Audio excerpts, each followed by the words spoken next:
It's a strange question because I'm not sure I can answer it, but do you know what it is you like about the Beatles? It does still sound different and it still sounds good.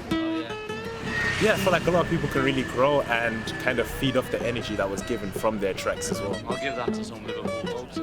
Their music is timeless. How do you think London's changed in, say, 50 years? Unrecognisable, I think. The shops, the culture, the money, really, it's changed, but London's London. I feel like there was probably, a little bit more freedom, more fun, actually, and spontaneous. I feel like the culture's grown a lot more, like people coming in, going out and bringing stuff in that they've gotten from going out as well. Yes. No matter how much places change, and London has changed a lot, music doesn't just endure, it somehow renews itself. So that things that were created a long, long time ago can still feel so vivid you can almost touch them. And that's what this film's about. Something very historic there happened just over 50 years ago. Beatles. Yeah. Their last live performance, wasn't it? It's up there. It's up there. As the Beatles entered their last year together as a group, they spent a really intensive 4-week period being filmed and recorded and working on new music, and all of that is being brought back to life via remixed and unheard music, a new book, which I edited, and a 3-part documentary series with the appropriate title, Get Back.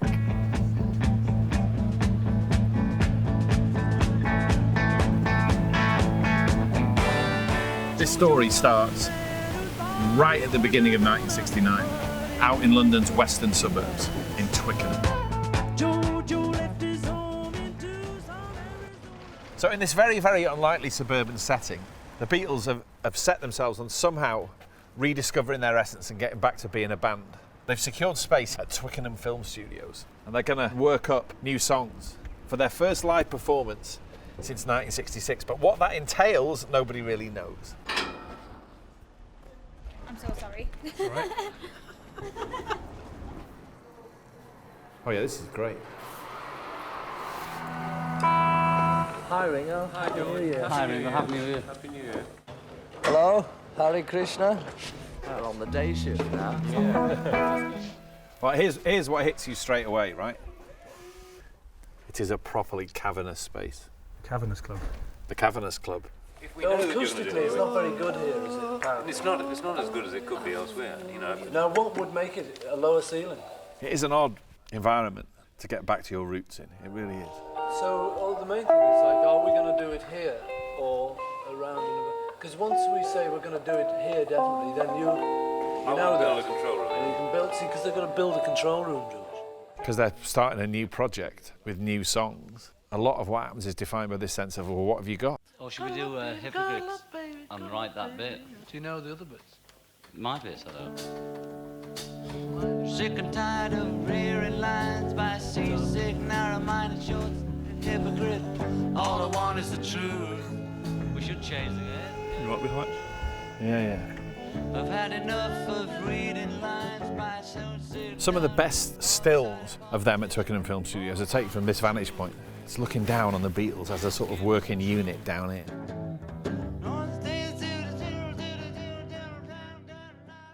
So it's through this doorway, a van with the Apple logo on it arrives, with George's new recording machine. It's like that.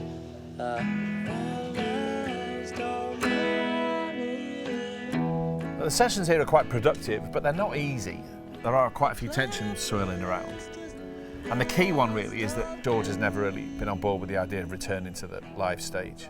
And on the second Friday of their time at Twickenham, he says see you around the clubs, and he temporarily leaves the Beatles. But what that means is, like all great stories, this one reaches a moment of crisis.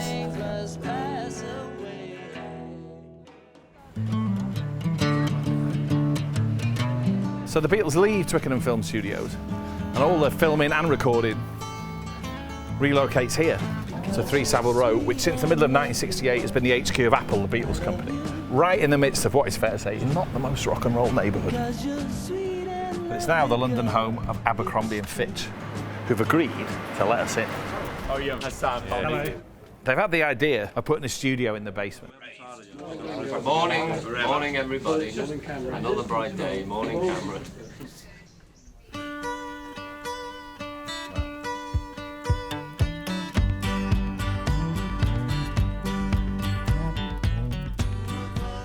It's quite odd being down here because I can't really get a clear sense of who and what went where because 50 years have passed. And it's a stock room. And it's a stock room. Maybe just have one chorus on the first time and two choruses on And it feels quite sort of cocoon-like, doesn't it? I can see that down here would be a sort of escape from the world. Last night I said these words to my girl. The myth of this period is that it was like a wholly miserable experience, which isn't true at all. The mood really improves, music's pouring out of them. George is back on board and the cameras capture hours of amazing footage. And crucially, they're joined by Billy Preston, the keyboard player, who not only contributes amazing parts to the songs, you can tell that he really cheers everyone up. But also the creativity that happens down here. George Martin says, you're looking at each other, you're really getting on, you're really happening, you know. And that's the mood. But there's one question about hanging over everything that happens, which is how the film is going to end. Turns out the solution is about 4 stories above us. Have you done the Beatles thing before here? Was this the first time? That's first time. Do you like the Beatles? I love the Beatles. Good. Yeah. I mean, who Just doesn't? as well. Right to the point that they went out on the roof. No one was still sure whether the Beatles were going to do it. That's just quite a moment, you see. Really? Are you kidding? At one point there was a sort of pregnant silence, and John Lennon said, "Let's do it," and off they went.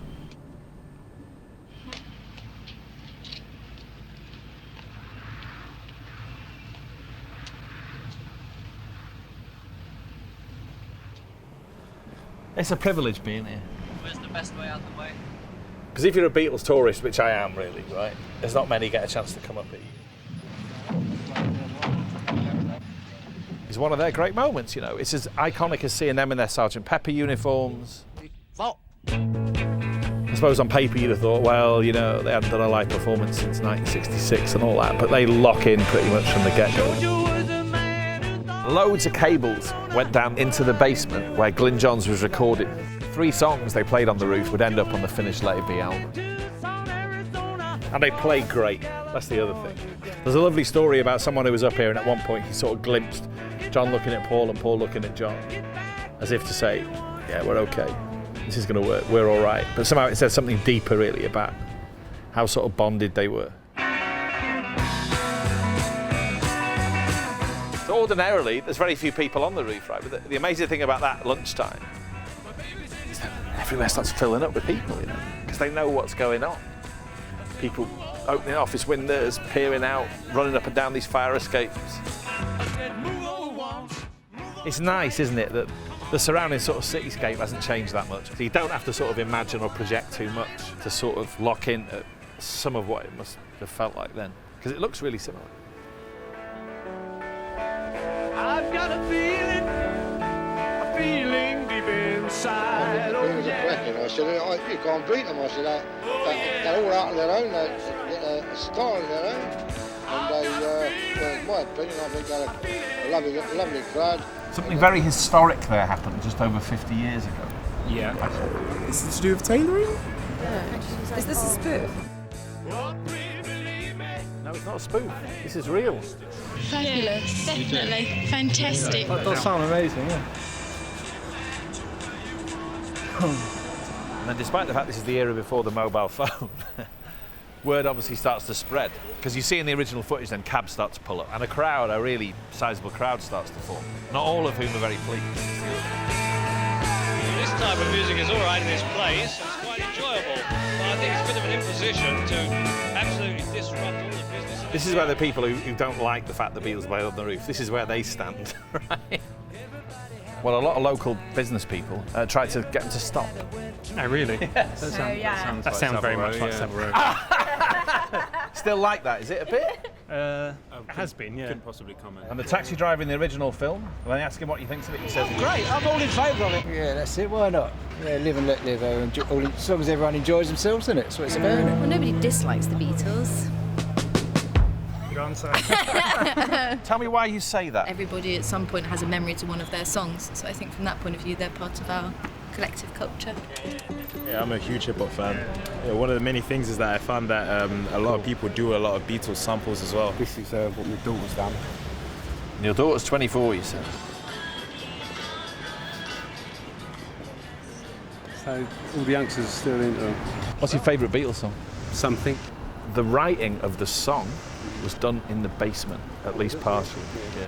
There's a bit of the film where George turns up and he's got half the words and he's trying to finish it. What could it be, Paul? Something in the way she moves. I can't think of what attracted me at all. Just say whatever comes in your head each time. Attracts me like a cauliflower until you get the word, you know. Attracts me like a pomegranate. Pretty amazing amount of music was being worked on by this point.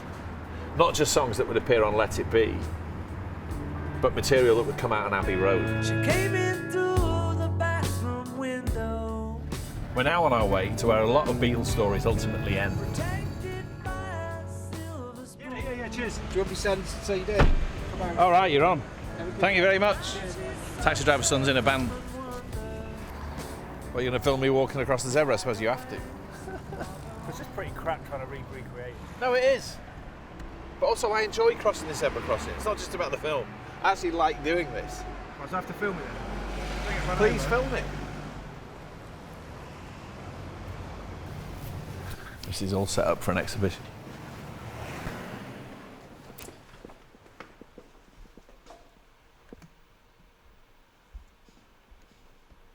You sort of have to have a moment's silence when you step in here. I would like to believe that some sort of supernatural magic is still swirling around it. The legendary staircase. You've got to listen to the playback. The vast majority of the recording, the Let It Be album, finishes at the same time as the filming. And then, right at the start of 1970, the last Beatles recording session happens. John Lennon's in Denmark, and George, Paul and Ringo gather in Studio 2 to record from scratch George's song I Me Mine. And George leans into the microphone and says, You all will have read that Dave D's no longer with us. But Mickey and Titch and I decide to carry on the good work that's always gone down in number 2. and that, somewhat poignantly, is the end of the Beatles' recording career. But there's one slightly awkward coda. Now something quite drastic's about to happen. Phil Spector, Mr. Wall of Sound, has been brought in to sort of fettle up the Let It Be recordings. 18 violins, 4 violas, 4 cellos, a harp, 3 trumpets, 3 trombones, 1 set of drums, Ringo, 2 guitarists, and 14 vocalists. There's a sort of melancholic symbolism to what happens here. Because the whole point of Let It Be, stroke Get Back, was to return the Beatles to being a 4-piece band with no embellishment. And right at the end of the whole process, at the 11th hour, along come 50 musicians, and that vision sort of dwindles away. But as we've seen, 50 years on, that vision has endured. So you're a Beatles tourist? Yeah. You're called Jude. Wow. And that's no coincidence? No coincidence. Why do you like the Beatles? I think it's just like, I kind of like the style of music, if you know what I mean. It's like nicer than like modern music. And it's just like, I don't know, it makes you feel a certain way and I really like it. Wow. Yeah, So the reason we're making this film, the Beatles' final album, Let It Be, sort of taken on a new sort of incarnation. Peter Jackson, who directed The Lord of the Rings, do you know about this? We've seen the trailer. So there's 3 new 2-hour films, 6 hours of the Beatles were all gloriously restored. It's a big coffee table book of all their conversations, which I edited. Oh, and a new box set as well. Yeah. So we're making a promotional film, really. Oh, fantastic. Are you now going to photograph yourselves so we doing need the to do? But we need to cross over. Right leg first. Right leg first.